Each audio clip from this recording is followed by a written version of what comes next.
A word before we begin. Readings will officially begin next week, but before we go on, I want to tell you a sort of story that will serve as a sort of dedication and christening to the channel. I self-published my first novel in January of 2011, which I will be getting around to reading on here eventually. I had worked for over a year writing, rewriting, and editing it to the best of my ability. I announced the novel to my family on my 19th birthday and released it shortly after. It was a big step forward to me, having done this writing thing since 2008, and finally having undertaken that big glossy end goal known as publication. The novel did terribly, but I was able to get a few things out of it. I made $250 off a self-published novel, which is not a bad haul for an unknown author with zero promotion. It was a milestone for me. I photographed the check I received from the free self-publishing site I went through, and I was especially happy to see my book in print. My biggest month was February of 2011, a week or two after the novel was released, when I sold 12 copies in 1 month. 2, so far as I could tell, were random sells, but someone bought 10 copies at once, and I was kind of ecstatic. I didn't know who, I just know I made what amounted to $40 or so at once. I found out from my dad a week or so later the person who did this was my grandfather. My grandfather and I didn't have too much common ground. He was a true craftsman, someone who worked with his hands. He built scale model boats of wood.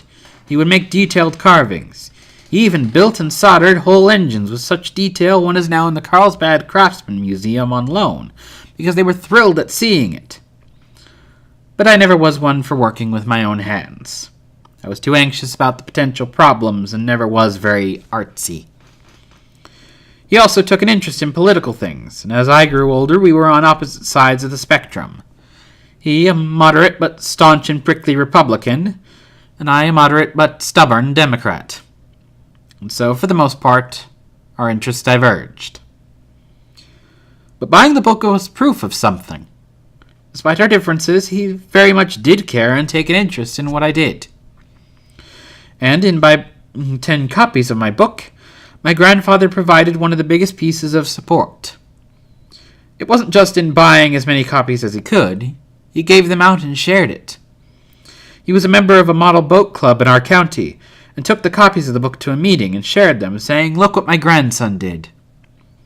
He never was much of a reader himself, but I did catch him one day reading the book. A favorite story of mine I heard via my dad and my aunt came about because of my grandfather purchasing the books. My family owned an optical company, and my grandfather was very much involved, even into his 70s and 80s, working with lenses and doing deliveries to doctors who ordered prescription lenses from us. On one of these deliveries, he came across a kid with his mother that wouldn't sit still. My grandfather, after making his rounds of the boat club, still had 1 copy left in a box, and he, being on friendly terms with the doctor and some of the patients at that clinic, offered my book to his mother. The mother was reluctant and said the kid didn't normally enjoy reading, but my grandfather insisted, and the mother decided to give it a go. The kid left the doctor's office with my book in his hands. A few weeks later, my grandfather made another delivery, and the kid was back in the doctor's office to pick up some glasses. Lo and behold, he was reading the book, with my grandfather reporting that the mother said he loved it and wouldn't put it down. My grandfather had taken a chance, and it turned out to be a prudent investment, as well as one of the biggest shows of support I could have been given. I was at work the next day, but I didn't hear about it until a few days later when we were sitting down to a family dinner at my aunt's house, and my dad and aunt told me the story.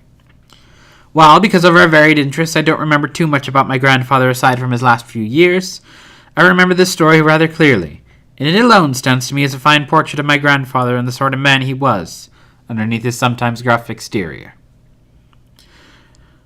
My grandfather died in 2017 as a result of various complications, as far as I could tell, via the liver and other problems in the brain and other areas like his heart. I was going over a second edition of that first novel recently and felt on reflection that I should have placed his name in the dedication in memory to him, to express the gratitude for the support I forgot to say while he was alive. It's published now and a bit too late for that, but instead and now in part dedicate this channel to the memory of my biggest supporter, my late grandfather. I wish you had been around to see more, and to see where I have gotten to now.